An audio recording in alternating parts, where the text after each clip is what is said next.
Hey, Pat Rigsby here, and in today's episode, I want to talk with you about creating your own vending machine. Let's get to it.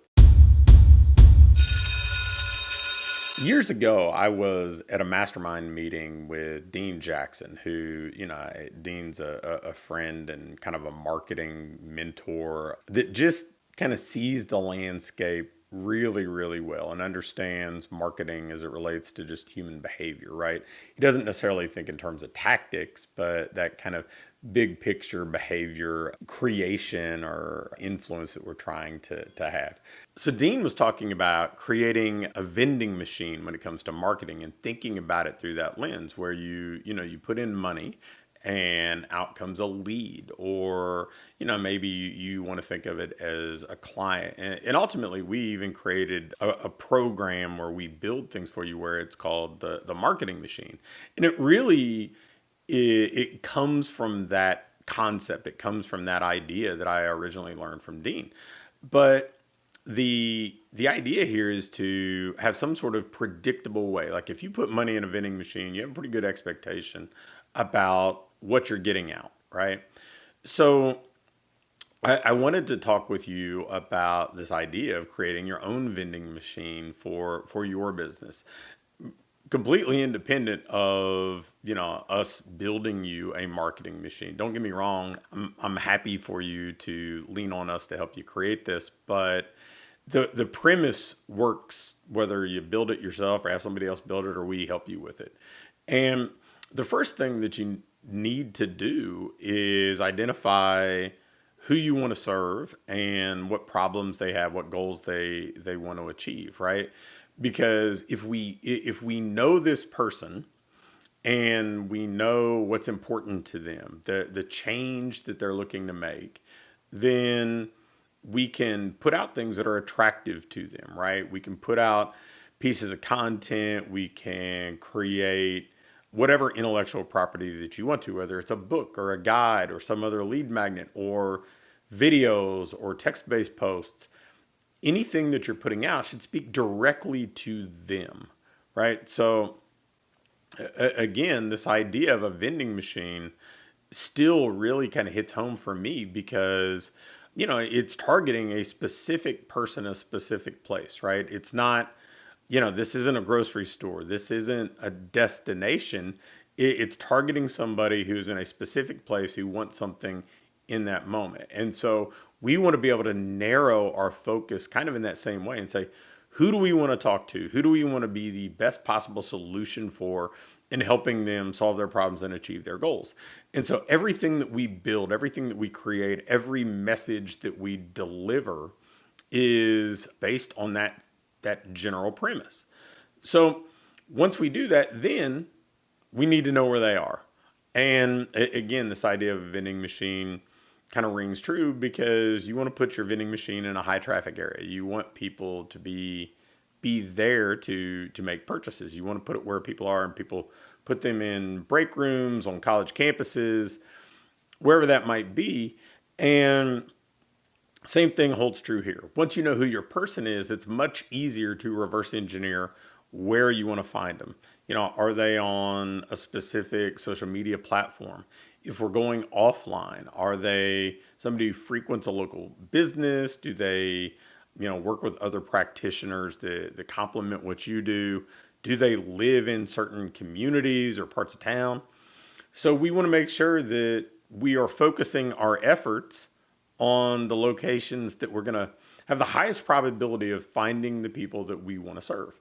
And so we're putting that content out. We're speaking directly to them. Now the process becomes pretty simple. We want to have an introductory offer of some sort, and ideally, I think of this as like a two-step offer depending on where this person that we know is in their journey, right? The first one is an asset that is not really playing off urgency. It's interest, it's desire, right? So a book is a wonderful example of this. An info guide about your gym, a simple lead magnet that addresses one specific facet of their problem or one thing about their goal, and it gives them something tangible that they can go act on. So we want a very simple desire-based lead magnet, and then we want to have something that's more of an experiential-based lead magnet or front-end offer. Now, I am a huge proponent of free offers because I think that it's hard enough to get people's attention and maintain it long enough to get them to come through the door. The hurdle usually is not spending money, it's getting them to get out of their comfort zone and walk through the door. And so many times we're like, oh, but if we want serious people, we have to ask them to spend money. I'm like, well, if they got in their car and drove to your location instead of all the others available to them, then there has to be some degree of seriousness. That doesn't mean it's a good fit. Doesn't mean that the the value proposition will be a match for everybody involved. It doesn't mean that it's convenient enough for them to do consistently. But if I'm trying to vet somebody, I want them coming through the door is my first criteria more than, hey, could I get them to spend $100?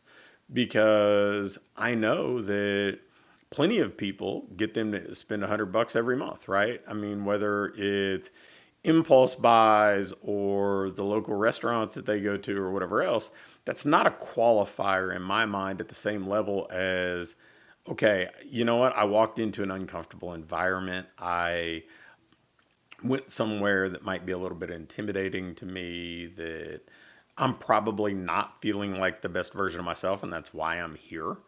I think for me, that's a big qualifier, and maybe you think the same way and maybe not, and that's okay either way.